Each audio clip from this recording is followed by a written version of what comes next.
I'd like to welcome you to our Saturday night Joyful Gathering Spiritual Center talk, inspirational message, and affirmative prayer. My name is Reverend Margaret Palagye, and I'm the founding minister of Joyful Gathering Spiritual Center, which is located in Westmont, New Jersey. We're on Facebook Live, and we're also on YouTube. I have a YouTube channel, Rev Margaret Palagye, and that's right there on YouTube. All of our other classes you'll find on our website, joyfulgathering.org. On our website, we have two classes that are being offered. One is just began, so this Tuesday is the last night to sign up. It's an 8-week course, and it's called Our Return to Love. The book written by Marianne Williamson. Fantastic is all I have to say about that class. And then we have Dana Smith, one of our practitioners, who will be teaching Mastering Life Through Visioning. She's going to really get into Michael Beckwith's visioning process, vision boards, and so very much more. So you might want to check that out, joyfulgathering.org. While you are there, you might be kind enough as to make a donation to Joyful Gathering. We have Venmo, we have PayPal, and we have an address that you can mail checks to. So that's greatly appreciated. So let's begin this evening with a nice deep breath. Oh, let's exhale. Beautiful. And so the title of the inspirational talk this evening is Making That Divine Connection. So important in life. And you'll see why by the end of this talk. And I am so very aware of all of the turmoil, confusion, fear, and deep anxiety that many of us are facing right now on this planet. It's in our face, and it's being repeated over and over again. And so it wells up in us a place of confusion and anxiety. This is the time right now that I want us to take a break from all of that. I want us to remain connected on a spiritual level, to pause the anxiety and give ourselves a peaceful break. We really deserve a peaceful break. This is the time for you and I to be inspired, uplifted, and nurtured in that deep peace. The divine grace washes over us when we begin to make this connection with our spirituality, a connection with that sacred self, that beautiful, powerful, amazing self.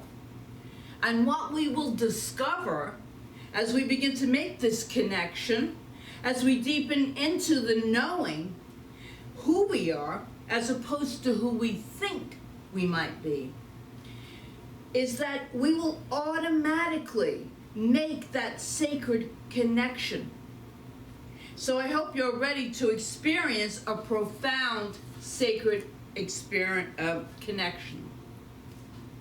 And here's something that I believe might be a fact, not a truth, but a fact of our human experience. Many of us have a fear of making a divine connection with ourselves because we are afraid of what we might find when we look deep inside of ourselves.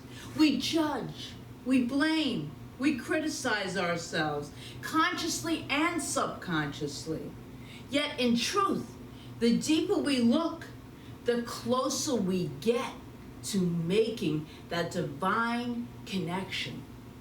In the early 2000s, Oriah Mountain Dreamer wrote the most amazing poem called The Invitation. I want to share some of it with you right now because I just love this and I think that you'll find it very inspiring. She writes this: "It doesn't interest me what you do for a living. I want to know what you ache for. And if you dare to dream of meeting your heart's longing, it doesn't interest me how old you are. I want to know if you will risk looking like a fool for love, for your dream, for the adventure of being alive. It doesn't interest me what planets are squaring your moon. I want to know if you have touched the center of your own sorrow, if you had been opened by life's betrayals, or if you have shriveled and closed from further pain. I want to know if you can sit with pain, mine your own, without moving to hide it or fade it or fix it. It doesn't interest me the story you are telling me, if it's true or not. I want to know if you can disappoint another to be true to yourself. If you can bear the accusation of betrayal and not betray your own soul. I want to know if you can see beauty, even when it's not pretty, every day. And if you can source your own life from its presence. I want to know if you can live with failure, yours, mine, and still be on the edge of the lake and shout at the sliver of the full moon, yes! It doesn't interest me where you live or how much money you make. I want to know if you can get up after a night of grief and despair, weary and bruised to the bone, and do what needs to be done to feed the children. It doesn't interest me who you know or how you came here. I want to know if you will stand in the center of a fire with me and not shrink back. I want to know if you can be alone with yourself and if you truly like the company you keep in those empty moments. That's such a beautiful, beautiful poem. So beautifully expressed. I want to know if you truly like the company you keep in those quiet moments. And if you don't, are you sure? This invitation then is for you. It's for you to move into that sacred yes, that yes. Now is the time to deepen your connection with your sacred self, right here, right now. There's no other time. The most important connection you will ever have is deep within who you are. The divine resides there. Jesus once said, "Love thy neighbor as thyself." The emphasis on that statement is often on love thy neighbor, which we should do. We should love everybody. But it's very important. But we miss a key message if we don't look at the two last words, as thyself. Jesus was making an assumption with that statement. The assumption is that we love ourselves. That's the assumption he made. I find that while we may give lip service to this idea, that is not what we truly identify with. Oh no. Tell me if I'm wrong. Maybe not all of us. Most of us, including myself. We identify with our mistakes, our flaws, our fears, with our beliefs that we are inherently bad. And with every little thing that we do wrong, which is just proof that this is true. So we really avoid looking within because we are so afraid of what we might find. We think of what we might find. So the fear then is really and truly not in the outside world, even though we make it that way. It's in the interior world, within each and every one of us. That's where the fear is. That's where it is. We say in New Thought that we are spiritual beings having a human experience. We don't say we are spiritual beings having a human experience only when we are thinking, feeling, and acting spiritually. We are always spiritual beings, no matter what. The call is to step into a spirituality that embraces and encompasses the fullness of our humanness, all of it, strengths, weaknesses, and everything in between. I want you to hear this. Hear this. You are the perfection of God, living out that perfection now. You are a shining light. This is the real truth. You are a being of a beautiful light. That is the real truth of who each and every one of us is. And it could be no other way. Here's what Ernest Holmes wrote in Science of Mind. To be real and free, individuality must be created in the image of perfection and let alone to make the great discovery for itself. We were created in perfection. That is the absolute truth. That is the truth. Everything else in our life up until this time, we have added on because we're having a human experience. That is why. But deep within us is that perfection. It can never leave us. And we need to remember that all the time, in all times. Sometimes in that discovery of going within, we blow it. What I want to know is what you say to yourself when you blow it. And if you can still love yourself in spite of, if you can still laugh. I laugh at myself most of the time because I can't believe I do half the things I do. If we can laugh at our mistakes and learn from them, can you rise again and again and again? Because that's what life is. Rising again. Rising.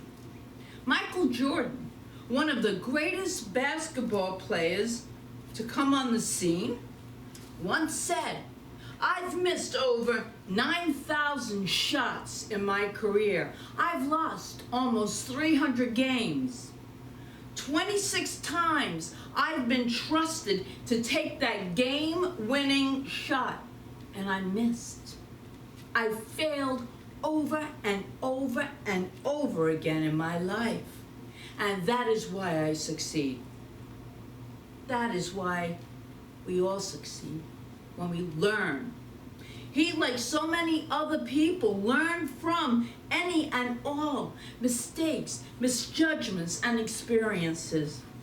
The question is, can you? Do we still beat ourselves up, or do we love ourselves in spite of? That's the question for you to answer. Hafiz, the great Sufi master, in his book, The Gift, wrote a poem called The Vintage Man. He writes this: the difference between a good artist and a great one is the novice will often lay down his tool or brush, then pick up an invisible club on the mind's table and helplessly smash the easels and jade, whereas the vintage man no longer hurts himself or anyone. He keeps on sculpting light. Let us all learn to be that vintage man. Life is very challenging right now. I know I don't have to tell you this. But can we, in spite of, keep creating in the light? Let us not give away our inherent power to create our happiness. We have that power. We are creative beings. Just our thoughts are creating. We are always at choice. It will always come down to, is this love or is this fear that I am choosing? No way around that. No way. Sometimes, though, most of the time, this feels really difficult. To love what is when you don't like what is. It's the challenge. But choice is a God-given gift to each and every one of us. And by not making a choice, you're making a choice. We're always choosing. Taking action, I'm not going to sit on the sidelines. That's a choice. It's all a choice. In this thing called you, Ernest Holmes writes, but it is only as you let go of the lesser that you can take hold of the greater. Only as you drop confusion that you can entertain peace. Only as you transcend doubt and fear that you can be lifted to the hilltops of the inner life. The lesser that I invite you to let go of, the confusion that I invite you to drop, is the idea that your human foibles make you any less divine. I want us to remember this in this time where it doesn't feel much like divinity is around, although we are divine beings. I want us to connect with that spiritual light and know that we are so much more than we could ever imagine. And we are so much more than all the experiences that are taking place. So I have an assignment for all of us this week. This is a good one, all right? So listen up to this.